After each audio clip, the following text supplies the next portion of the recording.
Every year, millions of Americans leave the United States in order to save money on medications and surgeries. This practice has become so frequent, it's now known as medical tourism.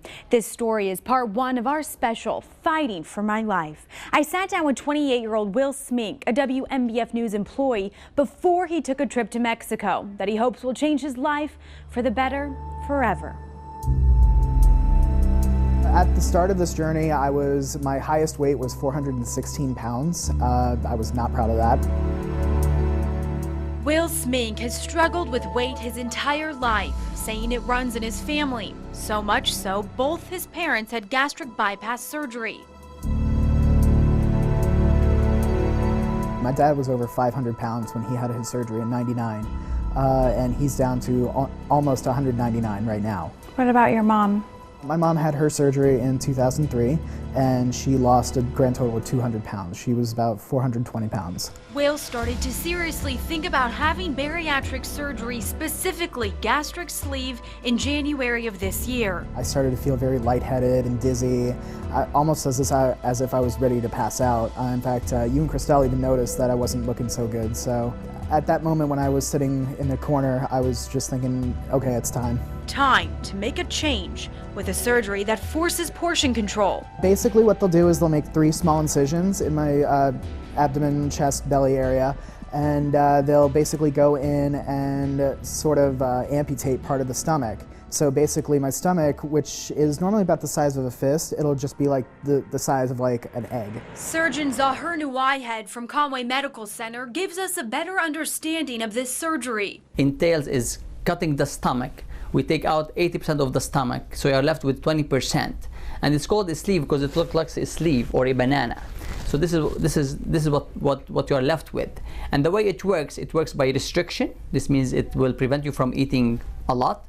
And also it has some hormonal and metabolic factor. All right, break rolls, 2:30 and break. Will said he tried to lose weight the traditional way and it never worked.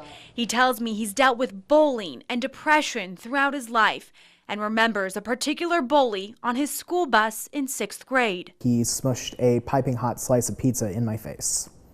And instead of the bus driver stepping up to do something about it, he said I shouldn't be eating on the bus. And at such a young age, Will even contemplated suicide. There was stress eating, there was emotional eating, and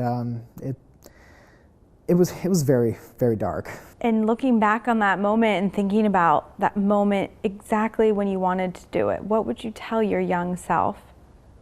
I'm proud of you. I'm so glad that you kept fighting. And that fighting spirit has brought him to this point, undergoing his first surgery. This is actually like my very first major surgery that I'm having in my life, so there's bound to be nerves with that, but I'm more excited than anything. And this is something that you are counting on to save your life. Yes, absolutely. This is a life-saving procedure. And you cannot afford it. No, not here. Will says he wanted to stay in the States for surgery at first. Out of pocket, he says he was looking at paying $20,000 in the States. Whereas traveling to Tijuana, he's paying roughly $5,500. So I reached out to the South Carolina Department of Insurance to find out how insurance companies determine how weight loss surgery is covered in the United States. The department released this statement to me saying, quote, "Weight loss surgery is a common exclusion in health insurance policies, even when it is medically recommended. When a consumer chooses to travel outside of the country to receive health care at a lower cost, the consumer needs to be aware that there is no mandate or law requiring insurance companies to cover complications arising from the surgery once the consumer returns home."